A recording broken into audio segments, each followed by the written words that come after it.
जबकि वालिदैन के अकलौते सहारे आतिफ की शहादत की ख्वाहिश पूरी हो गई। बोल न्यूज़ के नुमाइंदे आसिफ शहजाद शहीद आतिफ के वालिद के हमरा मौजूद हैं, उनसे बात करते हैं। जी बताइएगा। हाँ जी बिल्कुल, पेशावर पुलिस लाइन धमाके के 84 शहदा में से मैं मौजूद हूँ इस वक्त एक शहीद आतिफ मुजीब के घर पर, जो कि पुलिस लाइन में इलेक्ट्रिकल कांस्टेबल थे, जो इलेक्ट्रिक का काम भी करते थे।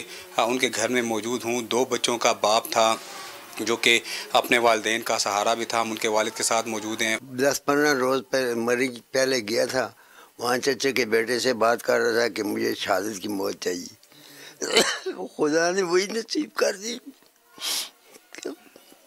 वैसे वो इलेक्ट्रीशियन का काम भी करता था, लेकिन हमारा बहुत ख्याल रखता था। मुझे हर 2 महीने बाद नहलाना उसका काम था, क्यों मैं फालिज का मरीज़ हूँ। जब कभी कह दिया कि फलां शय पे दिल चाह रहा है तो वो ले आता था।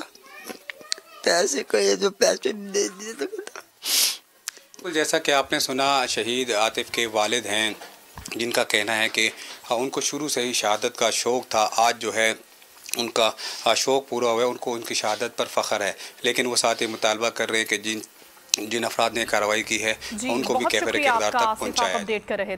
रुक करते हैं लाड़काना का, जहां पर गटरों का